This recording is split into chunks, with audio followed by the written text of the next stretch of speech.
Juge Louise Otis, c'est un grand plaisir de vous avoir entre nous à CIPS 2024 en Crète, Grèce. Juste, je voulais demander si vous pouvez décrire très court, en bref, vos succès dans la vie professionnelle. Dans la vie professionnelle? Ouais. Ah, c'est sûr que d'abord, dans le système de droit que nous avons chez nous, qui est un système de droit civil et de common law, ça a été 15 ans comme avocate, alors que j'ai beaucoup aimé. Ensuite, j'ai été nommée à la magistrature et je dirais que le grand plaisir que j'ai eu, ça a été certainement à la Cour d'appel, le travail très laborieux, intense et intéressant de rédaction des jugements. Ensuite, j'ai été, pendant que j'étais à la Cour d'appel, le secrétaire général des Nations unies, Kofi Annan, m'a demandé de faire partie du groupe de 5 qui allait réformer la justice des Nations unies. Ça a été probablement le plus beau mandat de ma vie. Alors, pendant 1 an, avec 4 juristes extraordinaires, dont la première femme juge à la Cour suprême d'Australie, Mme Gaudron, qui est une juriste de premier plan, on a créé un système de justice aux Nations unies. Ils avaient un système de justice qui était un système plutôt administratif. On a créé un vrai système de justice avec une cour de première instance et une cour d'appel. Et à la suite de ce mandat-là, quand j'ai pris ma retraite de la cour d'appel, avant l'âge de la retraite, j'ai fait le même travail auprès de la Banque mondiale, du Fonds monétaire international, du Global Funds à Genève. On a revisé leur système de justice interne et mis leur système à l'heure du jour avec des procédures contradictoires. Et ça, je pense que ça a apporté beaucoup dans le monde des organisations internationales. Ensuite, c'est certain que ce que j'aime, c'est être président des tribunaux internationaux, qui m'amène à l'OTAN et qui m'amène à l'OCDE et qui m'a amené à l'Organisation internationale de la francophonie. Ce sont des mandats qui sont très intéressants.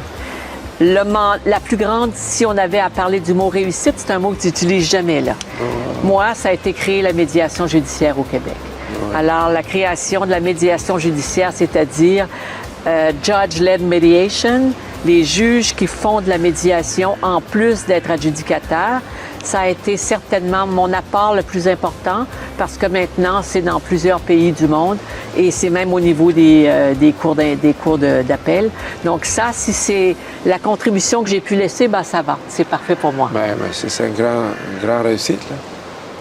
Aujourd'hui, la médiation, partout dans le pays, on le voit que c'est en train beaucoup des avocats. Et ils disent qu'on aime la médiation, on doit faire la médiation. Quand on a invité, on a fait, parce que vous venez ici, là, comme médiatrice aussi. Là. Donc, nous, on a pensé d'inviter plusieurs médiateurs, des avocats médiateurs. Et j'étais surpris de voir, il y a beaucoup, là. Oui, on a vu de Athènes, hein? Oui, il y a beaucoup. Oui. Donc vous avez une grande contribution. C'est ma contribution pour la médiation par juge. La médiation qui est par des non-juges, ça existait déjà. Ah, par les juges, ça c'est très important. Ah non. La médiation qui est la médiation avec des tiers neutres, ça existait. Et je dirais que celui qui a été le plus important, c'est le professeur Sanders de Harvard, qui, dans les années 60, a développé ce type de médiation qui commençait. Mais moi, je suis arrivée après, en 1997, et j'ai dit, mais si les gens du privé peuvent faire de la médiation, pourquoi les juges ne pourraient pas en faire? Enlever leur robe, s'asseoir avec les gens. C'est la qualité, et faire de la médiation. Alors, je vais vous raconter une anecdote. Le professeur Sanders à Harvard, J'étais là en 1998 et on faisait une assemblée. Il est venu vers moi et dit « Est-ce que c'est vous, la juge, qui prétendait que les juges peuvent faire de la médiation? » J'ai dit oui, mais il dit « C'est complètement fou. » J'ai dit « C'est ce qu'on disait de vous, professeur Sanders, voici 20 ans. » Et là, il a ri beaucoup, beaucoup. Qu'est-ce qu'il dit aujourd'hui? Ah ben, les Américains, les juges font de la médiation maintenant. Oui, ils font, hein? Ils font de la médiation. Pas toutes les cours, mais la plupart des États. Ouais. La plupart, et j'ai des collègues en Californie. Donc, mais c'est une nuance très importante. Oui. Ça veut dire que c'est médiation par les juges. Oui. Pas entre par les des parties privées. Là. Non. Alors, ça veut dire un nouveau phénomène dans la justice moderne. C'est vraiment un nouveau phénomène unique en matière de justice où les juges consentent à enlever leur robe, s'asseoir au niveau des citoyens, leur redonner, j'appelle ça un transfert freudien, leur redonner leur litige en disant « Allez-y, réglez ça, je vais vous aider ». Et voilà. Et on le fait par entente au lieu de le faire par jugement. Mais on fait les deux. On fait les jugements et on fait la médiation. Donc, nous, les juges, on fait les deux. On fait le choix. Ouais. Mais les juges qui président les médiations n'ont pas le droit, si la médiation ne donne pas lieu à un règlement, d'entendre la cause. Alors, on a mis tous les balises qu'il fallait pour protéger la médiation judiciaire. Ouais. C'est un conflit d'intérêts. Et ça, c'est un bonheur. C'est un bonheur. Des fois, j'entends des gens à l'épicerie, personne ne me connaît, là, et qui me disent, moi, j'ai fait une médiation avec un juge de la Cour supérieure, c'est extraordinaire. Et là, je souris toute seule et je me dis, ça, c'est merveilleux. J'ai pas besoin de médaille, j'ai pas besoin de titre, j'ai juste besoin d'entendre ça. C'est un grand réussite. Ouais. C'est un grand réussite. Je vous facilite. Toi, pendant toute votre vie, vous êtes été un avocat. Donc, si quelqu'un qui est à l'école primaire ou secondaire, il vous demande pourquoi je dois aller en avocature, qu'est-ce que vous lui disiez? Je dis que c'est le fondement de la démocratie qui reste encore, comme le disait cet homme célèbre, le moins mauvais des systèmes politiques. Et parce que c'est un système où le peuple participe et a sa voix. Et pour que la démocratie soit en santé, je vais vous dire ce que ça prend. Je ne vous parlerai pas de voici 30 ans. Je vais vous le dire maintenant, parce que j'ai travaillé là-dessus aux Nations Unies. Ça prend un système de justice solide, indépendant et neutre avec nos juges, nos magistrats qui sont complètement détachés du pouvoir politique. Voilà. On l'a. Ça prend la liberté pas de presse. dans tous les pays. Là. Non. Ça prend la liberté de presse et d'expression. Ouais. Ça prend des journaux qui sont capables de communiquer les bonnes et les mauvaises nouvelles tous les jours. Ouais. Et là, je vais vous rajouter un élément, mais c'est le mien, là. Oui. C'est pour ça qu'on est ici, là. Les lanceurs d'alerte. Le whistleblowing ou les lanceurs d'alerte gardent la démocratie en santé parce que maintenant, avec la grande haute technologie et l'apport scientifique tellement sophistiqué, il y a des secteurs qu'on ne peut plus pénétrer et ce sont les lanceurs d'alerte qui vont nous les donner lorsqu'ils voient que des éléments nocifs se passent dans leur structure. Et les lanceurs d'alerte vont être un élément fondamental pour moi de la démocratie. Il faut bien les protéger. C'est vrai. Protéger. L'artificielle intelligence. Et j'ai fait aux Nations Unies la revision du système des lanceurs d'alerte. Oui, parce que chaque technologie peut être utilisée pour... Ou contre. Au contre. Oui. Donc, je dis toujours là, qu'Alfred Nobel il a inventé la dynamite pour les mines. C'est vrai?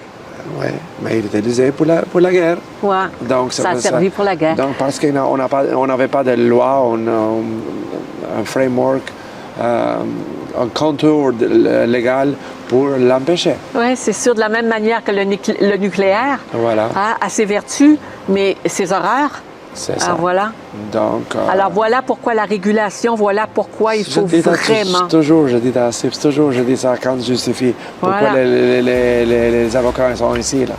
Parce qu'on a besoin de framework, un contour légal pour empêcher les technologies d'être utilisées contre les humains. Le drone... j'étais invité à Singapour, l'université de Nanyang University. En 2019, c'était le premier que j'ai fait ça, avant que l'intelligence artificielle était... Développée? Non, maintenant c'est comme un buzzword, comment c'est en français buzzword? Je ne sais pas comment, mais c'est le monde de tout le monde. le mot de tout le monde, j'ai montré un drone qui sauvait les vies. Parce qu'il peut être comme une ambulance, pas là. On n'a pas besoin d'aller par la terre, là, on s'en va directement, on sauve la vie. Mais aussi, il peut être, j'ai un film pour ça, et j'ai aussi un film quand le drone peut être utilisé pour voler. Il vient avec un revolver, donne-moi l'argent au-dessus. Oui. Ou alors pour non seulement du trafic, mais voyons, observation illégale. Oui, oui. Ouais. Mais c'est partout. Donc, Trahison, chaque utilisé, c'est ça. on a besoin de le contrôle légal, framework légal, le contrôle légal pour l'empêcher. Donc, ça veut dire, c'est pas juste légal, mais c'est le gouvernement qui fait, le législateur, et après, c'est C'est les tribunaux qui font observer. Exactement. Donc, c'est pour ça que ça fait partie de notre, maintenant vous comprenez, ça fait partie de 3 piliers. Sciences et technologies, gouvernance, qui inclut les 3, inclut la loi et l'éducation. Mais ça. si c'est une table avec 3 pieds, là, c'est un. C'est fini. Voilà. On n'a plus l'équilibre. Exactement, c'est ça. Donc, la question, pour retourner à ma question, c'était. Oui, vous avez répondu, mais j'avais une nuance là. Parce que toujours, quand je demande aux scientifiques, je lui dis pourquoi vous n'avez choisi pas la loi ou les sciences sociales. Parce que c'est un concept que les gens de la loi, ils sont payés beaucoup plus. Il n'y a pas beaucoup de stress comme dans la science et ils prennent l'argent beaucoup plus facile que les scientifiques. Je demande ça aux scientifiques. Maintenant, je demande à vous. Alors à moi, je vous ai répondu que j'y croyais pour la survie de la démocratie, sa force et sa vigueur. Maintenant, là, c'est la femme qui vous parle. La femme qui vous parle va dire, et comme elle dit aux femmes, allez en sciences. À l'aise.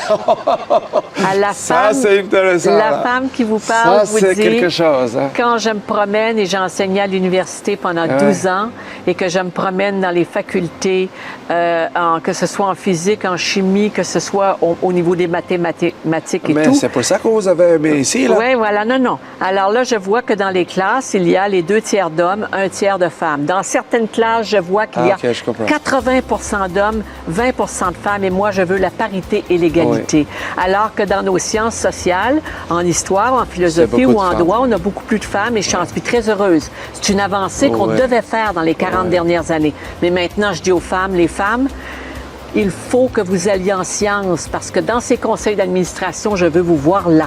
Dans les grandes entreprises, je veux vous voir là. Et à la tête des États, je veux vous voir là. Et ma prétention maintenant est que tout est devenu tellement sophistiqué que ça prend un esprit avec une grande abstraction, un peu comme Angela Merkel était. Voilà. C'était une physicienne nucléaire. Alors, ça prend c'est très rare, là. C'est très rare. Là. Ça prend un degré d'abstraction tellement pour être capable de comprendre ce qui se passe actuellement que pour moi, je pense qu'à la tête des États, il doit y avoir des grands scientifiques et qu'immédiatement à côté d'eux, il doit y avoir les régulateurs, les avocats, les gens de loi, parce qu'on doit les contrôler, les discipliner. Mais c'est un peu comme ça. Peut-être que je me trompe. Mais... non, vous ne trompez pas. Mais je veux voir les femmes en parité en sciences. Mais vous êtes exactement dans la définition de développement durable de Flogen. Flogen Sustainability Framework, c'est exactement ça. C'est exactement ça. Ouais. Donc, mais les femmes maintenant, dans les sciences, ont beaucoup plus qu'avant. Oui, mais alors, parlons des 3 jours qui viennent de précéder. Là. Oui, on avait les 2 tiers d'hommes et 1 tiers de femmes. C'est vrai. Voilà. C'est vrai. On essaie, là, mais quelquefois... aussi, même les femmes... ça va venir. Nous, on essaie ça. On propose beaucoup de femmes. On propose même pour les honorer. Vous avez vu ici, il y avait 2 juges. J'ai vu ça. Mais ils ont un peu... On est là pour le moment. C'est une phrase... c'est une phrase que j'aime bien, moi. Pour le moment. Ils sont très modestes, ils ne veulent pas... Mais oui, on est... Nous n'avons pas beaucoup de défauts. Hein. Ils ont peur, ça. Donc, on essaye ça. Je vous dis, on avait 4. Ils ont dit non, je veux pas. Non, mais c'est pas ça le problème. Ouais. Le problème, c'est qu'il n'y a pas de problème. C'est une question d'évolution. C'est qu'il n'y a pas longtemps qu'on a eu accès. Ça fait pas des siècles, hein? Et là, maintenant, on a accès à l'éducation.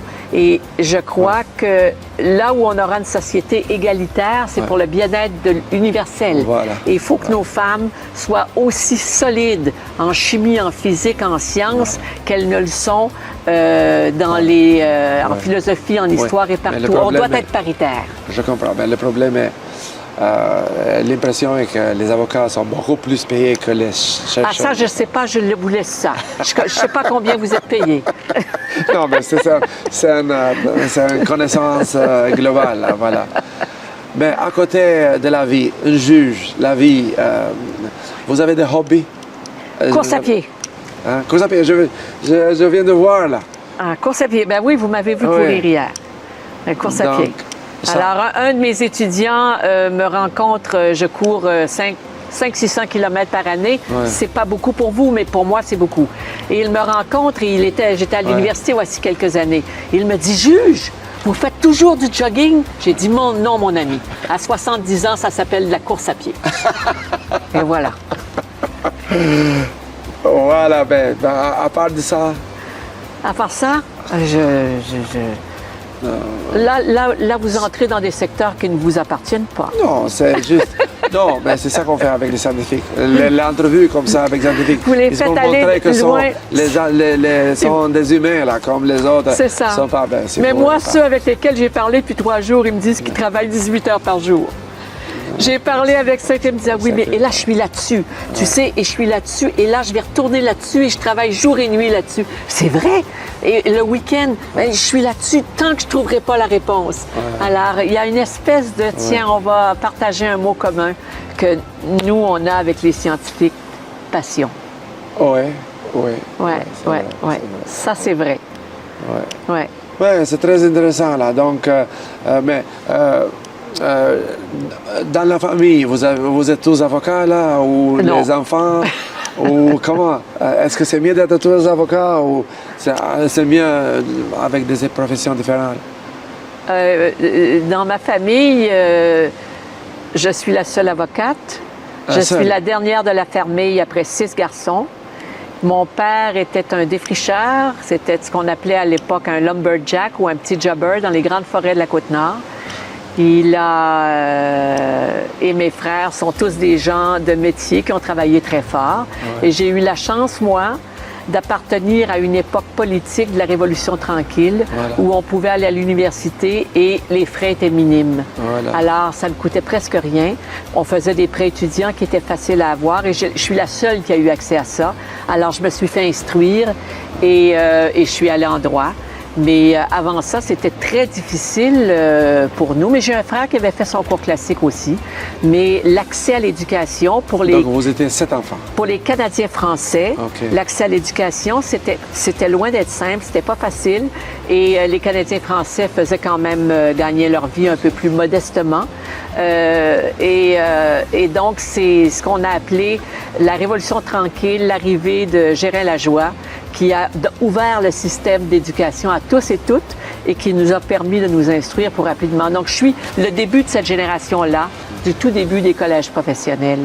Alors, mais je rends grâce à mes parents, extraordinaires personnes qui ont travaillé extrêmement fort toute leur vie, et à tous ces frères-là qui m'ont bien entourée et qui étaient solides. Donc, sans entrer dans la vie privée, qu'est-ce que vous pouvez nous montrer? Quelque chose d'intéressant? Ben, je peux vous montrer un peu d'où je viens par mon père. Oui. Alors, mon père est allé à l'école pendant 2 ans, à l'école primaire. Ouais. Et il est entré dans les grandes forêts de la Côte-Nord à l'âge de 10 ans. OK. Et il passait 11 mois par année dans les forêts de la Côte-Nord. Il était chez nous avec 1 mois par année. OK. Alors, quand j'ai été nommée juge,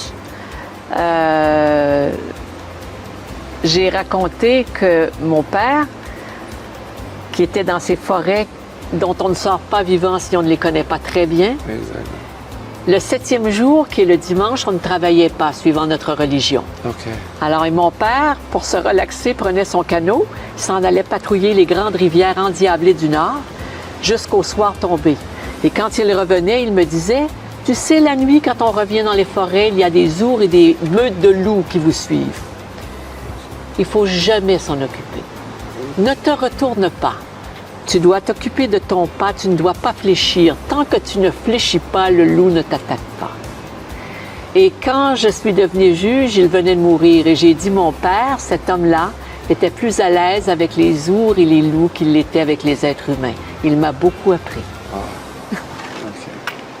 Mais la vie d'un juge, là, donc pour être indépendant de pouvoir politique, donc au Canada, on les nomme pour la vie ou c'est pas... 75 ans. 75 ans. Donc, Ouais.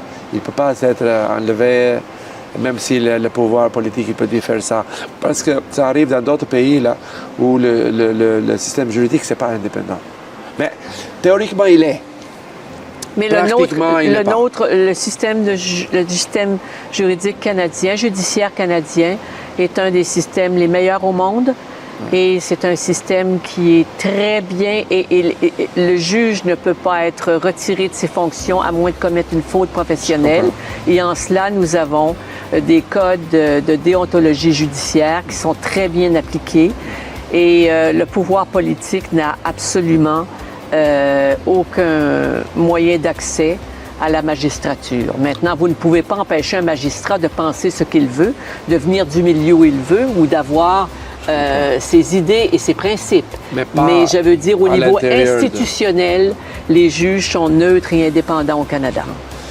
Aux États-Unis, il y a des juges qui sont votés. C'est sûr, ça existe aux États-Unis, pas nous. Je comprends, je sais. Mais quelquefois, c'est un balance, je présentais. Donc, si vous êtes voté, vous n'êtes pas indépendant. Ouais. J'irai pas, je connais pas leur système, mais je peux vous dire que le nôtre, pour être nommé juge, et ça s'est beaucoup amélioré. Avant ça ressortait du pouvoir politique, la nomination. Ouais. Et maintenant, on a des comités de sélection, et les comités de sélection vont faire des recommandations au gouvernement, et il va nommer selon l'une des personnes qui est sur la liste de sélection. Donc, je crois qu'on est le plus possible où on puisse être dans les vecteurs de neutralité et d'indépendance. Exactement. Absolument. Donc, si vous êtes voté, vous n'êtes pas assez indépendant parce que dans 4 années, vous pouvez vraiment perdre Ça reste un mode d'accès à la magistrature qui n'est pas celui que nous avons. Non, je comprends. Je fais la comparaison. Qui n'est pas un mode que je privilégierais, moi. Non, OK. Ouais. Mais probablement, il y a aussi un peu de désavantage quand un juge se nomme pour la vie, parce que s'il ne fait pas un bon travail, un travail sérieux, là, parce que je suis pas... Donc, ça dépend de son moral. S'il ne fait pas un bon travail, il va dire, je ne fais pas un bon travail parce qu'il ne peut pas m'enlever. Donc, qu'est-ce qu'il empêche le juge de ne pas faire un bon travail? Nos codes de déontologie judiciaire sont solides. Mais j'ai vu comme ça. Oui, mais on a des des juges en chef, ce qu'on appelle les premiers présidents de tribunaux, qui surveillent tout ça, qui assurent la qualité des jugements, qui assurent aussi la quantité du travail fourni. Moi, je dirais que chez nous, ça va assez bien. Non, on parle en général. Ouais, en général. Donc, ça veut dire que la différence de système. Je crois que les juges doivent se retirer à 75 ans. C'est un âge qui est convenable. Et je vais vous expliquer pourquoi les juges de la Cour suprême des États-Unis sont toujours là à vie, ce qui est une erreur monumentale. Et voici pourquoi. C'est que lorsque ça a été édicté, la moyenne d'âge était autour de 70 ans. Donc, ils mouraient de toute façon. Mais maintenant que la moyenne d'âge est beaucoup plus longue, ces juges restent jusqu'à 85, 90 ans. Et je ne crois pas que c'est bien. Je crois que le juge doit en tout temps être capable de prendre le pouls de la société et de rester assez près de la société. Ouais. Et il y a un âge où la sagesse nous dicte de prendre du recul et de faire de commencer à se préparer au passage. Alors, très bon, merci beaucoup. J'apprécie beaucoup votre entrevue là. Vous êtes bienvenue toujours chez nous. Merci. À l'intérieur des cadres politiques, judiciaires, sans... Neutre. Neutre, voilà, voilà. Merci beaucoup. Je suis très content d'avoir ici, là, et vous êtes toujours le bienvenu. Ça m'a fait plaisir. Merci beaucoup. Merci revoir. beaucoup. Merci beaucoup.